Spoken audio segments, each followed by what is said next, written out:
very resilient people. And we need to start trading skills between each other. We need to start teaching each other good skills to become resilient people, so no matter what is going to happen, that we have these diverse set of skills so that nobody can boss us around, you know? Like we don't, we have a lot of advent of off-the-shelf technologies right now that can help this happen. We're talking 3D printing. There's a really cool guy that has created something called the Waste Spot, which you can take in waste plastics and you can convert them to diesel fuels. This is a big thing. These are things that can put production back on the local level. One of the things that I'm trying to do is to create workshop events. I purchased a little piece of property off of a Craigslist deal several years ago, and so I'm down in Alabama, and so this year I'm planning on hosting workshops, physical workshops for anybody that is interested in those kinds of skills, solar power, 3D printing, doing wood gasification technologies, things like this. And so I think, you know, with these sets of skills that it brings a lot more confidence in yourself, that you can weather the storm through whatever's going to happen. And we can surpass this system. We can create the new system that puts this one obsolete, because this one is fucking satanic. And we don't need it anymore. We don't need this system anymore. And so so it's, you know, if anybody's interested in those ideas or things like that, then come and see me and talk to me. I'd love to talk to you about that kind of stuff. I love talking to anybody about this kind of technology and things that can free us. Not only cryptocurrencies is the way to get us off fiat, but some of these off-the-shelf technologies that exist now that can free us from the current system as it stands. So like I said, my name is Making Stuff on Steemit if you want to look me up. And then I also started a website called the Tinker Tribe and a YouTube called the Tinker Tribe. I'm going to be cataloging all of my projects and open sourcing a lot of these projects as well. So if you want to check those out, check me out on those places. And in the future, I'll be doing these workshops and then also having teachable content online as well. So I'm around. I'll be around all weekend if anybody wants to talk about that kind of stuff. So that's all I got to say. So thank you.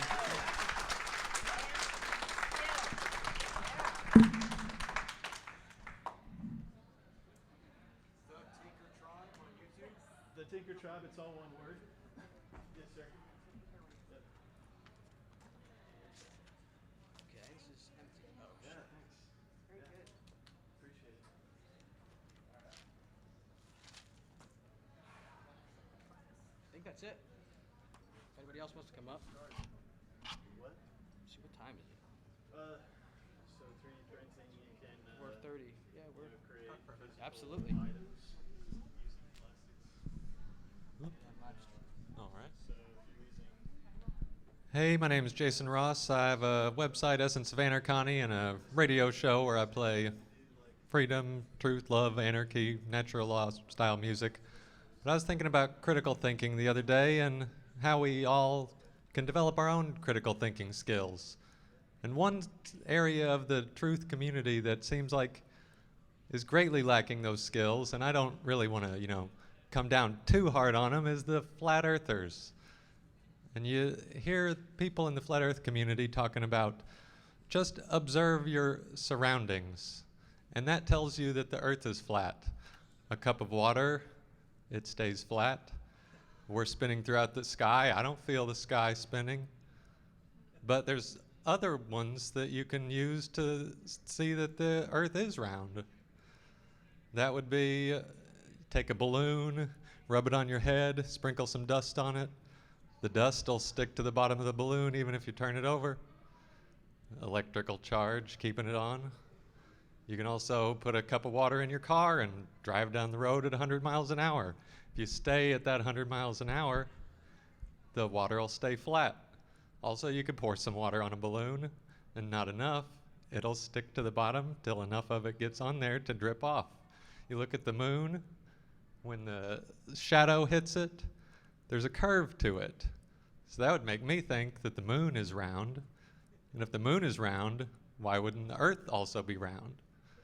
So there's just little things that I feel like flat earthers are almost in denial about, because it seems like NASA is lying about things, but just because NASA's lying doesn't mean the Earth's flat.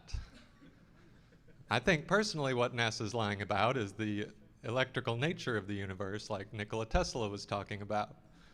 And if we realize that the Earth and the galaxy is held together by electricity as opposed to gravity, then we'd know that there's plenty of electricity out there for everybody.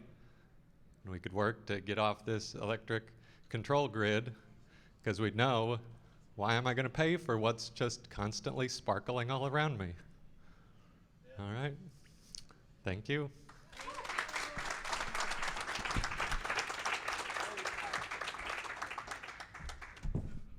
All right, who's next? Anybody else?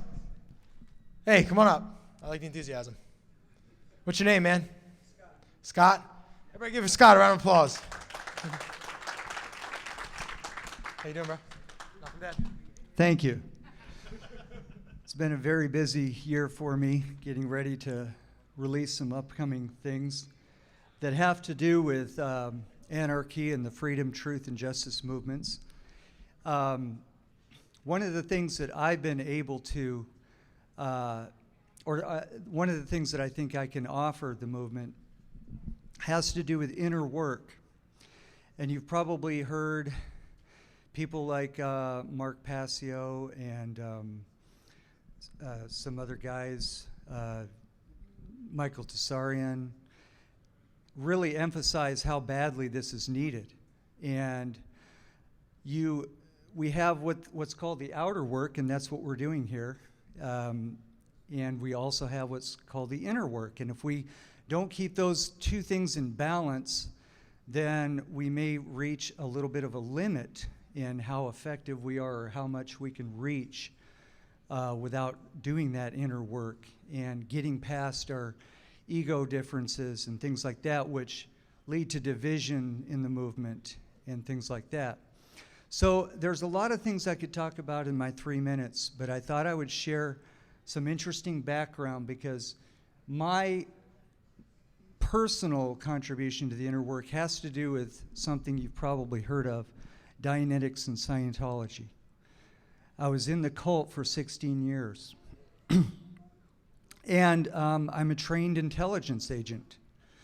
I had the full training in Scientology, how intelligence works. I look out across the world and I see that it's working.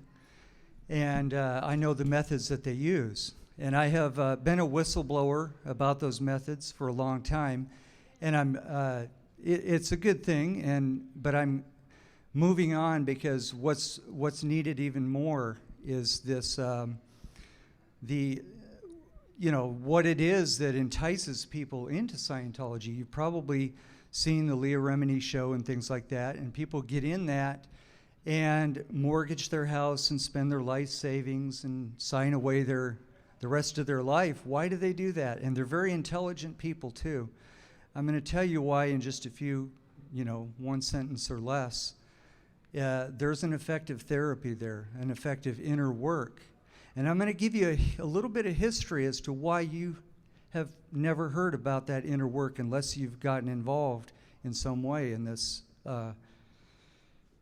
Around 1880, a man, a psychiatrist named Joseph Breuer, a German psychiatrist, stumbled across he was trying to help a woman who was a little neurotic, maybe almost psychotic, and she had a huge problem, and he could tell it was psychosomatic. So he did a number of things, and he stumbled on the fact that you can get a person to close their eyes and relive an experience, and it's really that simple. That's Dianetics in a nutshell. But I'm getting ahead of myself. This is 1880, okay? His student was Sigmund Freud. And you probably know that Sigmund Freud took Breuer's discovery and just butchered it. He was a cocaine addict. Some say he was a pedophile, and there's plenty of I'm not just passing along a rumor. I've looked into it. He was a very creepy man, and he was also connected to the Tavistock Institute. Okay? Now, the Tavistock Institute already had psychiatry with electric shock and dangerous drugs, psychoactive drugs, that were being used to keep populations under control, because all you had to do is go into a family and take away one of the members and say, you're next if you keep talking. So that has been a control arm of the state for a long time. Well, Tavistock had an interesting idea, knowing that they play with two sides against each other, which we know as the controlled opposition.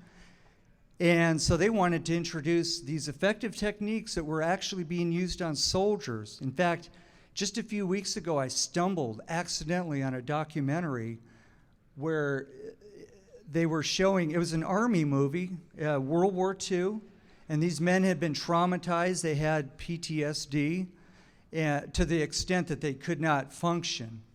And they were getting Breuer trauma therapy, which we now know is Dianetics, or in the modern day, they're actually using it again in the psychiatry field. It's called traumatic incident reduction.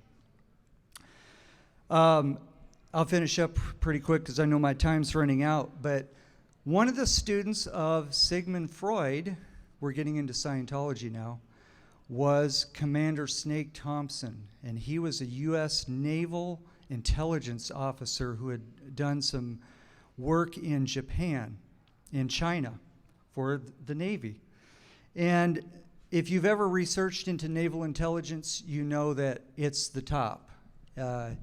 Naval intelligence has been how the British nobility has coordinated intelligence across different nations through the military, and the Navy is all over the planet. So you can see why the Navy is used to infiltrate various countries and to get information about countries, and to pull off things like the opium dens in China and keep subjugating an entire nation by getting them addicted to drugs. Well, one young man named L. Ron Hubbard, at the age of 12, went on a voyage with Commander Thompson, who was a student of Sigmund Freud, who taught him all about the mind and recruited him into a lifelong career of intelligence. At some point around World War II, having gotten the paperclip scientists imported from Europe into the United States, and having the Tavistock plan of psychiatry plus a controlled opposition, they found the perfect match in L. Ron Hubbard. He was a brilliant intelligence agent, number one, and had already pulled off some amazing feats in World War II. And number two, he was extremely interested in the mind. So they had a perfect match.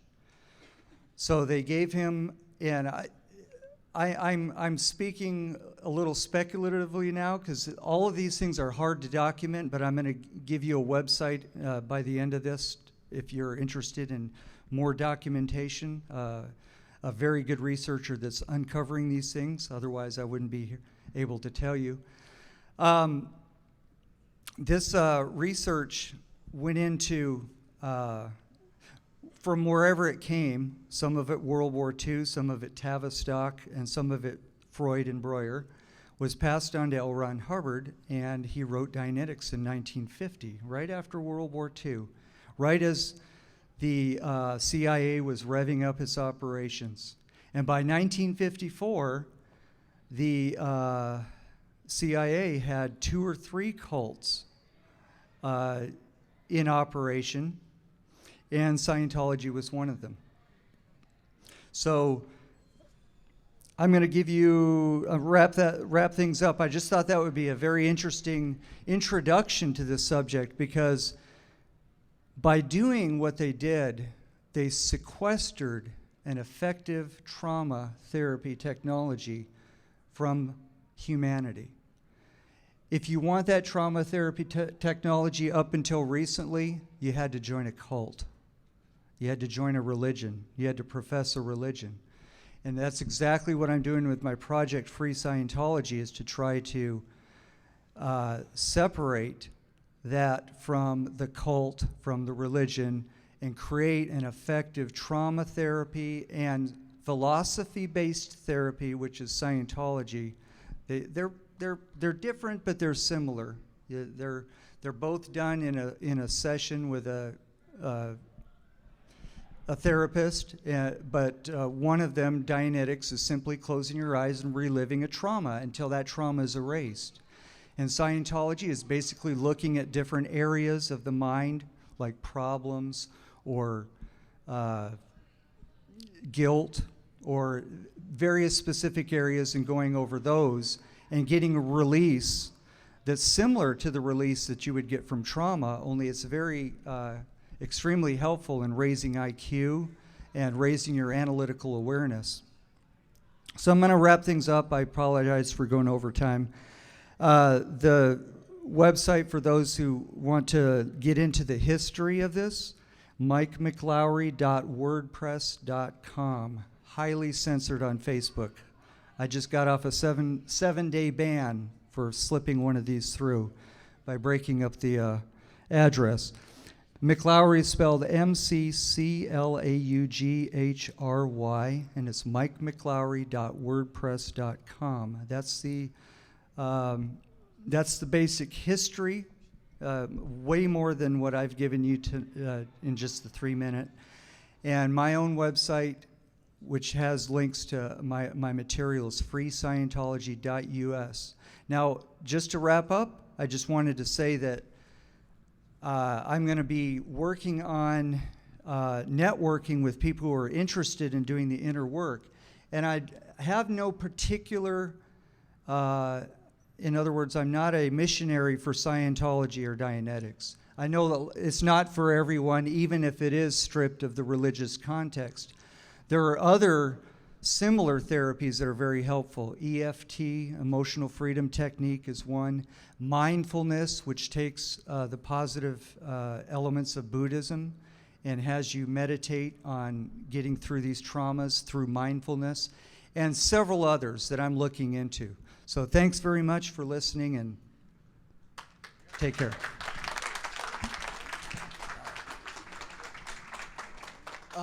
We just have a couple of announcements.